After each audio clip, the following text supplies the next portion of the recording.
रायपुर जिले के डीएमएफ परिषद की बैठक आज कलेक्टर सभा कक्ष में हुई। इस बैठक में रायपुर जिले के सभी कांग्रेस और बीजेपी विधायक शामिल हुए। रायपुर सांसद सुनील सोनी को इस बैठक में नहीं बुलाया गया, जिसे लेकर कांग्रेस और बीजेपी नेताओं के बीच राजनीतिक बयानबाजी शुरू हो गई है। देखिए रिपोर्ट।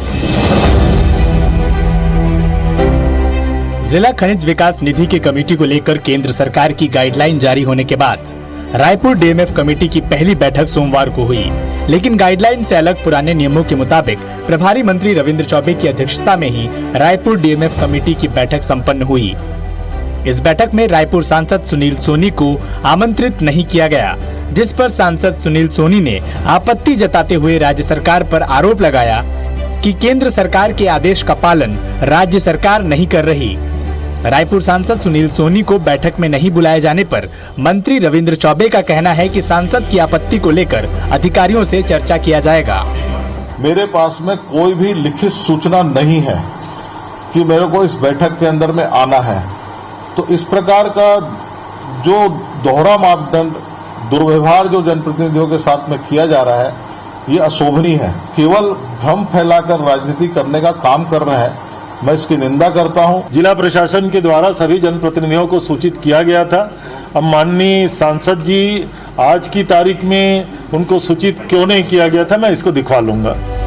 इस बैठक में जहां विकास कार्यों को स्वीकृति दी गई, तो वहीं कोरोना की तीसरी लहर के मद्देनजर ऑक्सीजन प्लांट में कर्मचारी बढ़ाने और कुछ स्थानों पर नए ऑक्सीजन प्लांट को स्वीकृति भी दी गई। कोरोना से अनाथ हुए बच्चों के एडमिशन और फीस को लेकर समीक्षा की गई।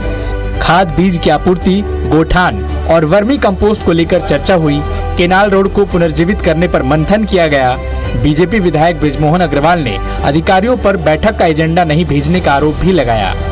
थर्ड वेव के लिए जो जरूरत होगी, चाहे इंफ्रास्ट्रक्चर के लिए हो, चाहे ह्यूमन रिसोर्स के लिए हो, चाहे मैन पावर के लिए हो, या और किसी अन्य मद के लिए हो, उसकी भी सहमति और स्वीकृति आज के कार्य योजना में शामिल किया गया। अधिकारी जो एजेंडा भेजते हैं, उस एजेंडे में डिटेल्स नहीं भेजते हैं, तो वो डिटेल्स भी अधिकारी भेजें। और तीसरा, कुछ विधायकों ने नाराजगी भी व्यक्त की कि उनकी बिना जानकारी के कुछ काम स्वीकृत उनके विधानसभा में हो गए हैं, तो कम से कम विधायकों को जो सम्मान है वो मिलना चाहिए और उनके जानकारी में काम होना चाहिए। रायपुर में हुई बैठक के बाद ये स्पष्ट हो गया कि डीएमएफ कमेटी के निर्धारण और राशि के आवंटन पर बने नए नियम को लेकर राज्य और केंद्र सरकार आमने सामने है। आने वाले दिनों में इस पर सियासत भी गर्मा सकती है। सौरभ सिंह परिहार।